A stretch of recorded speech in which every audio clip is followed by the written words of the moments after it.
heading into Montana and cutting through the uncertainty of what's become a key battleground in the U.S. election. In Havre, the birthplace of sitting Senator Jon Tester. We're wheeling down the road by Peterbilt. The longtime Democrat's been described as a moderate who's refused to endorse presidential candidate Kamala Harris. At the local newspaper, the talk is all about how the race in Montana could determine who controls the U.S. Senate. The Democrats right now have a slim lead over the Republicans. 2 seats can change the balance in the Senate, and Tester is in a state that has been voting more and more Republican for a couple of decades now, increasingly. He's the only statewide or federal office holder who's a Democrat right now. So the Republicans definitely see something they could pick up here, and both sides are pouring a ton of money into it. Selling out Montana, that's Shady Sheehy. A lot of that money is being spent on TV, radio, and digital ads. Estimates range in the hundreds of millions of dollars on the U.S. Senate race in Montana alone. This is going to be a difficult election. There's no question. Paul Tuss is a Democrat and a member of the Montana legislature. While the polls show Tester is in trouble, Tuss says there is some hope for his candidate and friend. I say that having knocked not just hundreds, but probably thousands of doors over the last several months.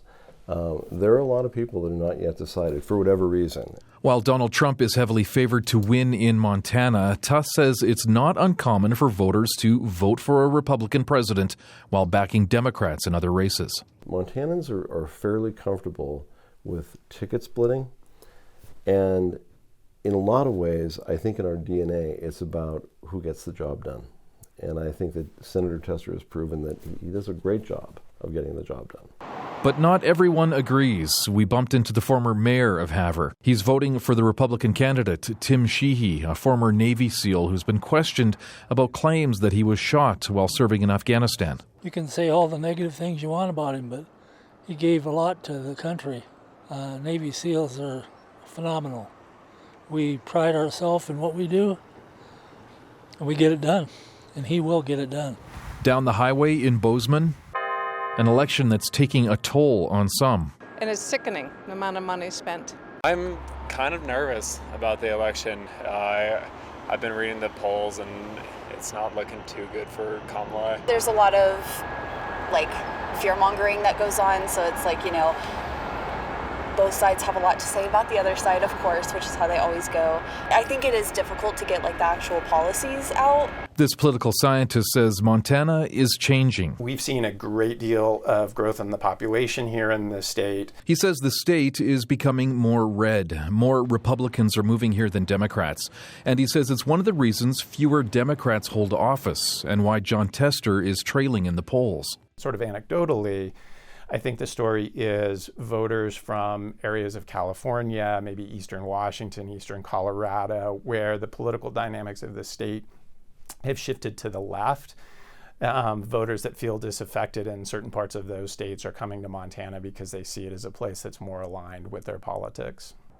The big issues in Montana right now are women's reproductive rights, electoral reform, and access to public lands, whether some of those lands should be sold off and developed. There's also a recurring debate about whether candidates are, quote, Montana enough to hold office. I think that's kind of always the gripe with people that have been here for a while, right, is it's hard to trust people from out of state. You want to keep Montana, and when you have people come out here and say, oh, we know what's best for you, it's kind of hard to get on board with that. Montana's become a very, very conservative state with a lot of outside money flowing in. As a native Montanan, fourth generation, I'm upset about what a turn we've taken to being so conservative. Dude, really? You're 2 states, make 2 quarter-pounders? In Whitefish, the resort town on the west side of the Rocky Mountains, the political podcast The Fish Tank is taping their final episode of the season. No, I don't think the Republican Party is Republican anymore. They sold their soul to a demagogue who is anything but a Republican. 3 former state legislators took part in the show, including Republican Rob Cook, but he's already voted Democrat. What's at stake is a government that's controlled by extremists that can't actually get together and talk about issues with members of the opposite party, or even with people who differ in their own party. that leads to government that doesn't work in this country, right? It leads to gridlock, it leads to chaos. Some people describe it as a country divided. There's a lot of considerations. Americans get really concerned about how they're going to feed their families. And if you're in a place where you don't see what's happening in the rest of the country and what the needs are there, then it becomes a challenge. So we need to find the middle ground, moderation. A lot of people are very opinionated, so that's what makes it hard, because it's kind of hard to discuss your political opinions just because people have their set opinions, obviously. So it's just hard to discuss it, because I think everybody's very set in their ways. It's going to happen, and I just hope it goes peacefully. Brian Labby, CBC News, Whitefish, Montana.